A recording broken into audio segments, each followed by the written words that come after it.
Loving greetings. I'm Paul Friedman, founder of the Marriage Foundation. This topic is interesting. I'm not going to directly address it because there is no solution to it. What I'm going to do is try and show you what things are looking like in your marriage so you could address your marriage as a whole. The topic is my wife won't let me pursue my dream job.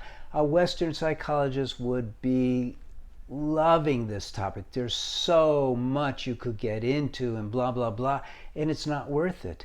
You didn't get married in order to psychoanalyze yourself, your wife, or your marriage. You got married because you wanted to be happy. You fell in love with your wife. She's your soulmate. You didn't fall in love with hundreds of other people. You didn't have them stand up and choose based on their looks. You fell in love with your wife. It was a setup. And now you're together. But guess what? No one ever told you anything about marriage. You had no idea. Let's go a step further. You had no idea about what you are as a human being. Well, maybe you're a Christian, maybe you're a religious person, maybe you're a Muslim. It doesn't matter, or Jewish. You probably are saying, yeah, I have a soul. I have to live my life properly, and I have to get along with others, and I don't want to create bad karma, only good karma and all that, and you'd be missing the point.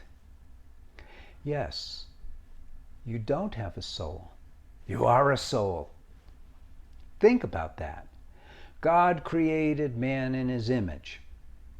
It's pretty much the same for every scripture. Well, does he have fingers and toes? Or were we talking about your essence that was created by God? Your essence is love, the soul. Your essence is joy, the soul. Your essence is self-awareness, consciousness, the soul. You have a body. You don't have a soul. You have a body. You also have a mind. And guess what? Those have taken over your life. You have free will. No, you don't. You turned that free will over to your mind a long time ago. Every reaction that you have to any trigger in the outside world is habitual. Your mind calculates for you and tells you what to do. You don't question it. Maybe you do a little once in a while, but you're not in charge of your mind. Your mind is in charge of you. And because of that, and this is really important, we haven't learned this, because of that, you're not in joy constantly. You're supposed to be happy all the time. You're supposed to be feeling love all the time. You're the soul. You just have a body. You just have a mind. But your essence is a spiritual piece of God.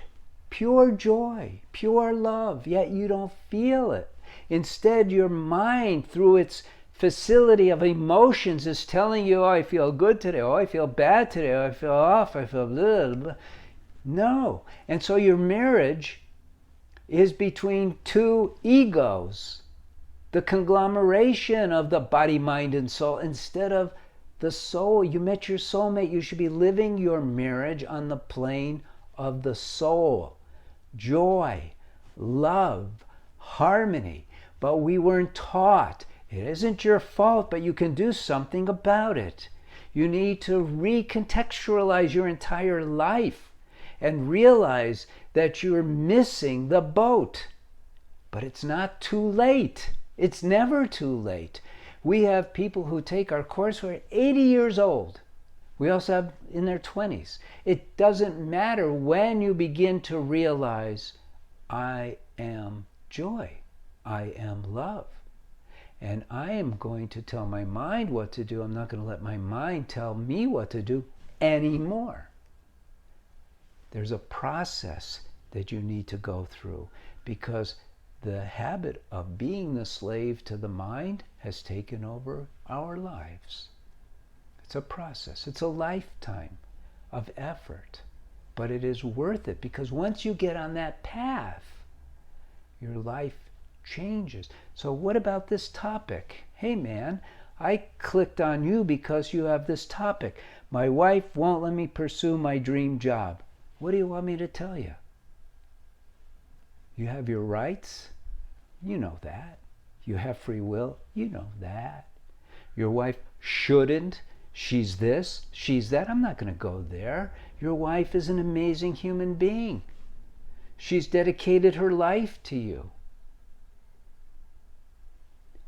I'm not going to tell you how to work through your problem. I'm going to tell you how to change the dynamic of your relationship with your wife so that you and she are on the same page with virtually everything. And until you are, neither of you are on any page, but you're still in joy because you've given up on your attachments to things other than your love for your wife. That's the most important. I'm going to leave you with that thought. The love for your wife, and then how it is expressed, is the most important. Learning how to cultivate your love and devotion for your wife is the most important. Nothing is a close second to that. I'm Paul Friedman. I founded the Marriage Foundation. Thousands and thousands of people are benefiting from our existence and the principles that we share and the guidance that we offer, and I hope you become one of them. God bless you, and take care.